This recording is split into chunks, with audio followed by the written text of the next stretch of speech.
Hi, everyone. I'm Carey Peña, and this is FrontdoorsTV. We are broadcasting today from the Center for Positive Media. With me in studio, one of my favorites, Olivia Fryer, the Executive Director of the Autism Society of Greater Phoenix. Thank you so much for coming back to our studio. Of course. Thank you so much for having me. We have headlines to talk about today. Yeah. You are expanding your services in a brilliant way. You now serve 83% of Arizona. So that tells me the need is great. Oh, absolutely. Yeah, this year the increased rate of autism went up to 1 in 31 children are diagnosed with autism. There's many reasons behind that, but that definitely demonstrates the need for improved access to services and supports, as well as continued education about autism. What does your organization do for those who don't know? Absolutely. So we provide education, advocacy, training, and support for individuals on the autism spectrum, as well as their families. And we service all ages and all abilities. We welcome all disabilities. You know, we are seeing more individuals who have dual diagnosis, especially when it comes to autism and Down syndrome. And I like to say that even though autism is in our name, we are welcoming and accepting of everybody, because a lot of our services and supports that we offer really do apply to the disability community as a whole.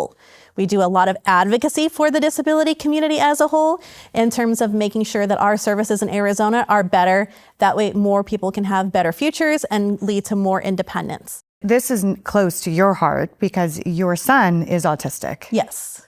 Yeah, he's now 14 years old, and he was diagnosed at the age of 3. And really at that time where we are at, there really was not a lot of supports. We're in the West Valley, and there was maybe one organization out there. And it's really incredible to see the huge growth, especially here in Arizona, of the amount of service providers that there are now available to individuals and families. And it's so nice to be able to connect families to those resources. How's he doing today? He's doing incredible. He is making strides every single day. You know, last year he graduated from middle school, and we had a graduation party, and I invited so many of previous staff members. Some of them just hadn't seen him in years. And it was really heartwarming to see how many educators and previous staff members had come to celebrate him. Just that momentous occasion of going into high school. When you say that you're educating people about these various disabilities, and some call it, living with various abilities, I know that there's different terminologies, so I always want to be respectful. What does that mean to you? Mm-hmm. Yeah, so for some, autism is their identity. And for others, it's a disability. And then for some others, it's really both. And there's still such a lack of awareness about autism.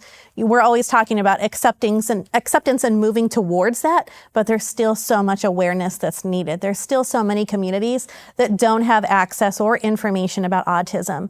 We recently did a group with Luke Air Force Base and had a military support group there.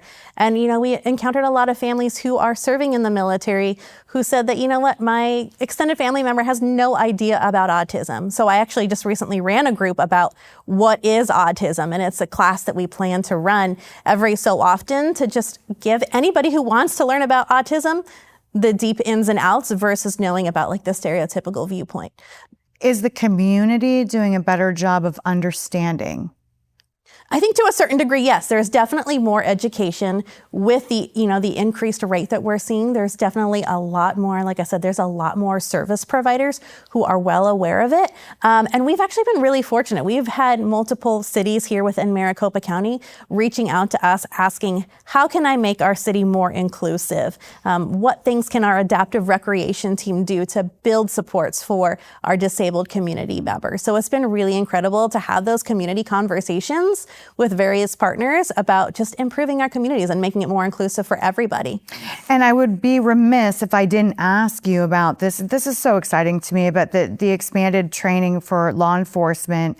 I'm very pro law enforcement. I do a lot of work with the police agencies, and I know that they care and they want to learn. It's just a complicated job. Absolutely. So talk about what you're doing to try to help them. Yeah, so this year we initiated Safety on the Spectrum, which is a training that's tailored specifically for law enforcement and first responders.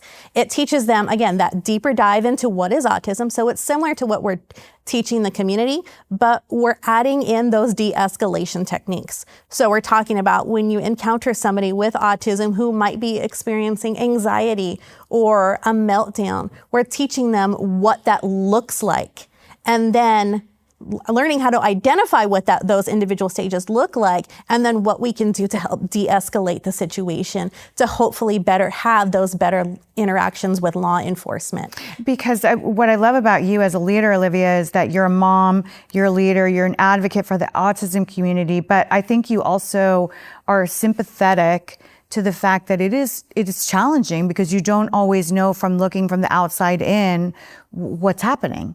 How do I deal with it? So I think that that's part of the outreach that you're doing that's so important. Absolutely. And I'm learning every day. Like I said, I'm a parent. I myself am not on the autism spectrum, but we are very fortunate to have a great board of directors, our staff, and volunteer meeting leaders, and some of who are on the autism spectrum themselves. So I love hearing from their perspectives what we can do to better support our community. I love going to our events and hearing directly from the individuals that we serve. What do you want and how can we support you further? And that's really where we try to tailor what we're doing. We're a very small but mighty team. That's one thing that I always like to say. And all of the funding that we get goes directly back to the individuals and the families that we serve. That's really our mission.